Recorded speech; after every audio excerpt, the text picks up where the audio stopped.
Okay, so I want to share with you guys a framework that helped me move from playing bass in a school band and a small local church to working in TV, film, the West End, playing in West End theatre, and working with artists like Emily Sandé, Perry Edwards, and now an upcomer, Elliot James Ray. So, whether you're just starting in a local place and you don't have huge ambitions, or maybe you've got really big goals, this is a framework that I kind of clocked as I was going up through it. And I've also used to help four people, three of which who are full-time students, and one who's a 9 to 5 worker here in the UK, get booked for their first three-figure gigs as an instrumentalist. So if you're not getting the work you want, there's only really four areas to focus on to improve. At least this is how I like to break it down. Okay, so the four areas that I've seen are as follows. Be good. Well, actually, let's start with this. You need to be good, but you don't need to be the best. So I had the idea that I need to be the best bass player in order to get work. I need to have the best chops, the best technique, sound, all of this to get work, to get opportunities, to get chosen for things. And as I went through, I discovered that that's not true. I'd like to say I'm good. I'd like to say the people who have worked with me would say the same thing. But am I the absolute best? Absolutely not. I've still got a long way to go in terms of technique, fluency, proficiency. Like, I'm still growing as a musician, but I don't have to be the best to still get work. I have to be good, but I don't have to be the best. So there's obviously, and let's look at it logically. Let's just take 100 people.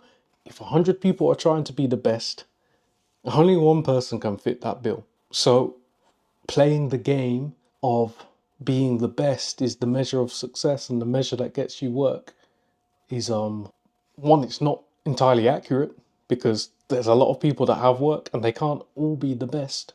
Two, it's not a great strategy. Only one person can be the best, right? So I don't want to set up my career, my strategy, my direction on a minus sum game. There can only be one winner and everyone else is a loser. That doesn't make sense as a good strategy. So there clearly had to be other factors at play that allow people, many people, to get great opportunities. You yourself can probably think of people that are in positions, roles, opportunities far outside of music and whatever it is you do for work that perhaps are in those positions, but they're clearly not the best at what they do. There were other things that got them there.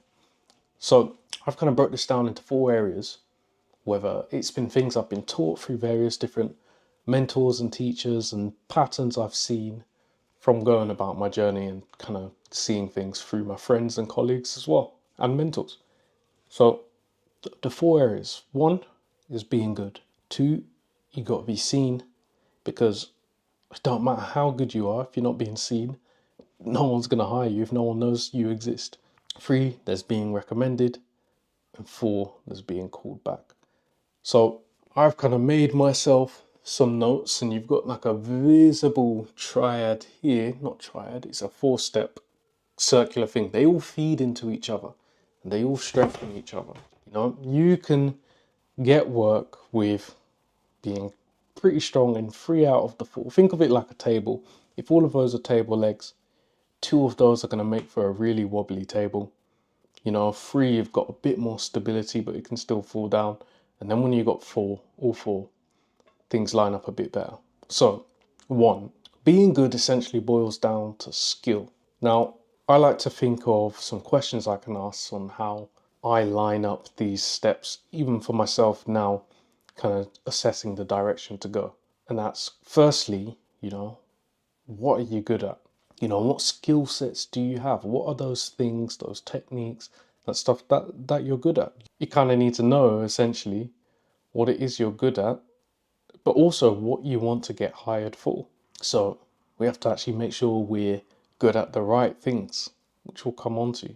And then the next level of this is that how good are you at those things? Because we can't sit here and pretend that skill isn't important. Skill is always going to be important, and the better you get, it's the easier it's going to be to get various other bits of work.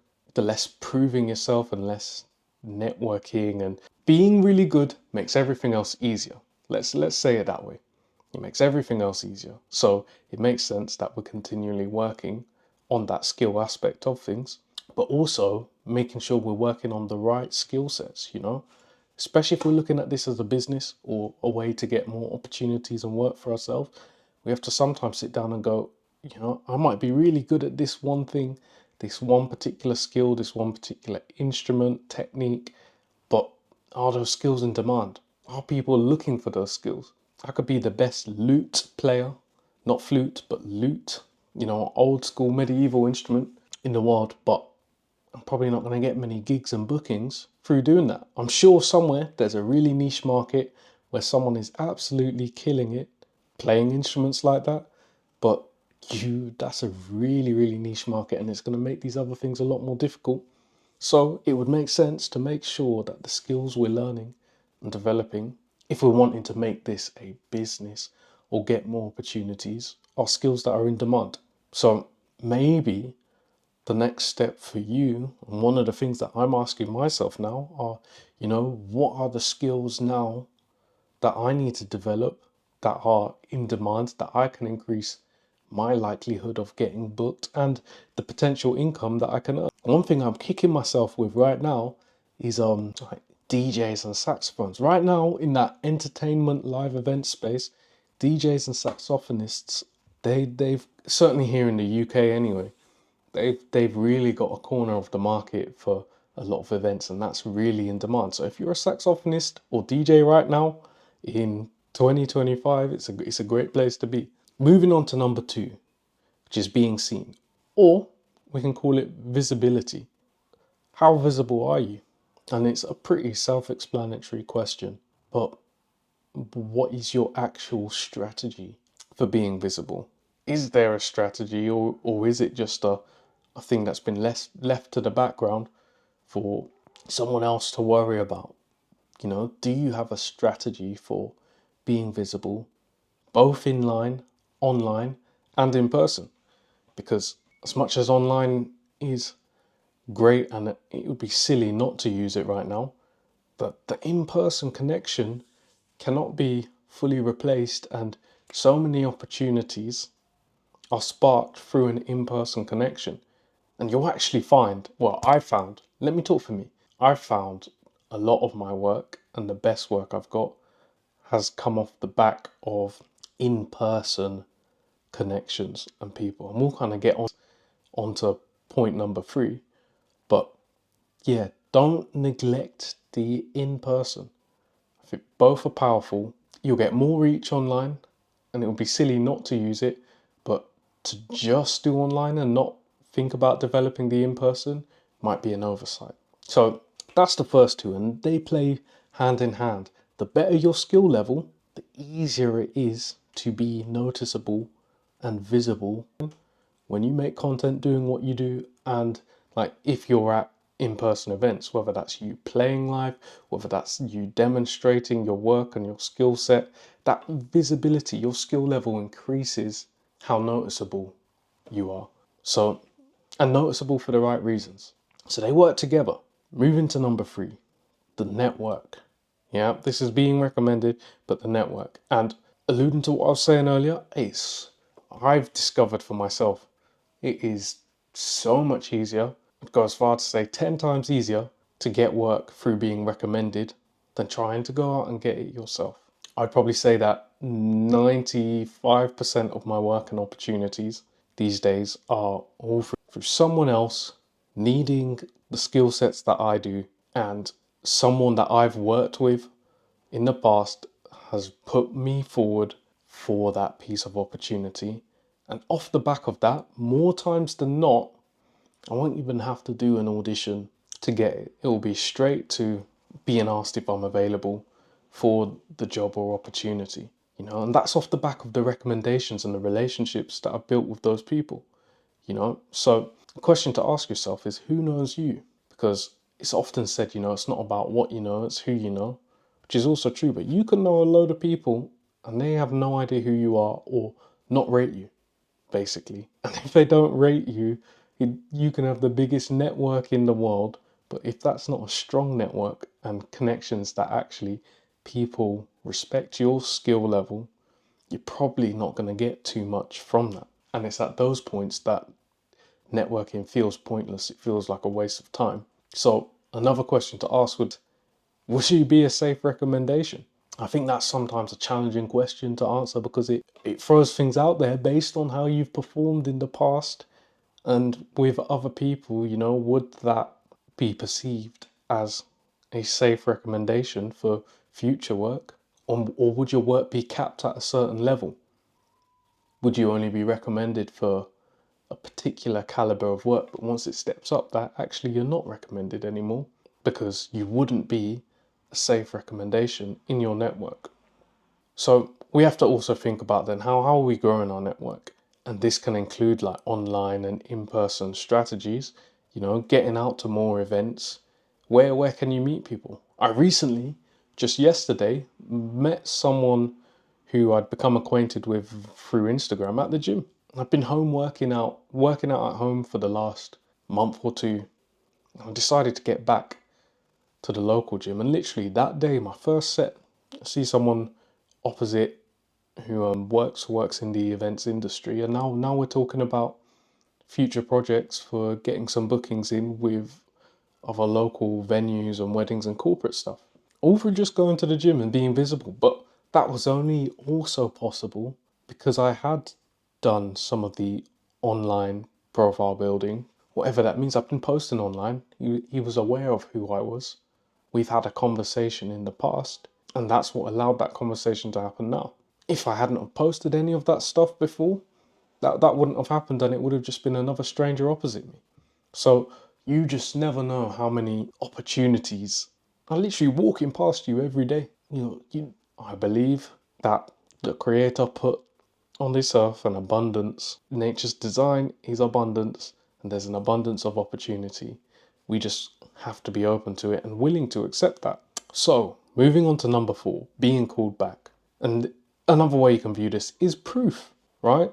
What makes you an easier recommendation? Yeah, so being recommended, I'm putting that more as your network, building your network. And then the fourth step is your concrete proof now. This is once you've got your foot in the door, what have you done to prove that you can handle that work basically? So what's already on your CV? What opportunities, gigs have you handled? Have you done a load of projects and you haven't visibly demonstrated the skill sets that you've done for other people? I speak to some of the students I'm working with. They've done stuff, but you would never know about it because there's nothing there to tell you that. And people get in their heads about posting about stuff that they're doing sometimes, but I'm like, you're missing an opportunity to demonstrate that you have that skill set, and people need reminding. They're not going to remember, and not everyone is going to see every post. So you have to be continually being visible, using your skill set until you get to the point where your word of mouth recommendations is funneling a load of work for you. And even then, being visible just gives people reminders. Oh yeah, Caleb's about. I've got this job that's just come up. Why didn't I think of him? Let me call him and see if he's free for that. So all of this stuff happens. When you get work with new projects, new people, do you get called back? And one way I like to think about this that helps make this easier for me to think about what I can do on a job is, do I make their job easier?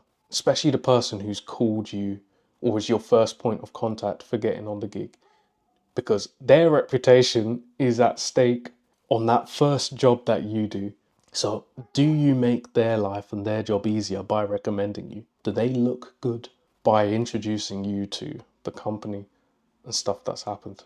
And then finally, it's building those strategic partnerships through the process of doing work so that actually when you're on the gig, you've been given the foot in the door, essentially. Are you now actually building those connections with those people and relationships to potentially get offered future work, whether it's for more of the same job or maybe more work that they're doing, perhaps through the same person but with a different company? And it's a snowball effect from there where this keeps growing. At least that's how it's been built and has worked for me. And I don't take away the fact that I feel called to the marketplace in this sense, and that I probably would have ended up doing this work anyway.